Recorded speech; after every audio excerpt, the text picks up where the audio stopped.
She was pretty balanced, which was a good thing. She didn't use too much of her hips in her, and she threw her hands inside her body. And the angle of her bat was not correct coming through the hitting zone. She was consistently hitting up underneath the ball. One thing you got to understand is you hit with your hands, right? You don't hit with your feet or your hip or anything like that. So your hands are the most important thing to hitting. Getting them from here to there as quick as possible.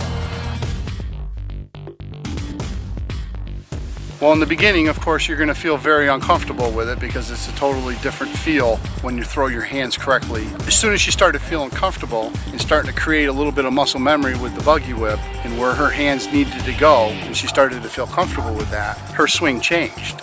It went from long swing to a very quick swing straight to the zone. And she kind of reverts back. She's strong enough to fight through the buggy whip. However, as she's feeling it, when she hits the ball correctly, it's reinforcing the positive stuff of what the system is actually doing. So she's actually feeling to learn.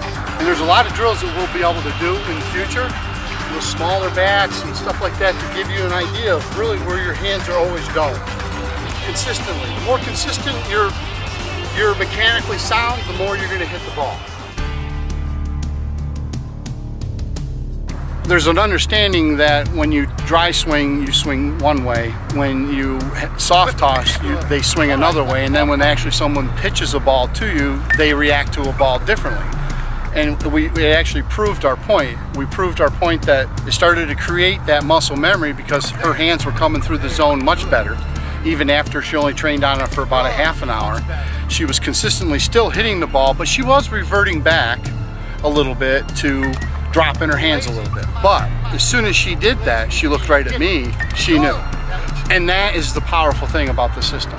They actually feel to learn it, and they get it, and then they improve, and then they get confidence, and they become better ball players and better hitters. With just her first time on it, just the correction, when you guys took her off from it, she dropped a little bit, but she still stayed consistent. Yeah, I think it's gonna help her get those balls right in there and line drive them.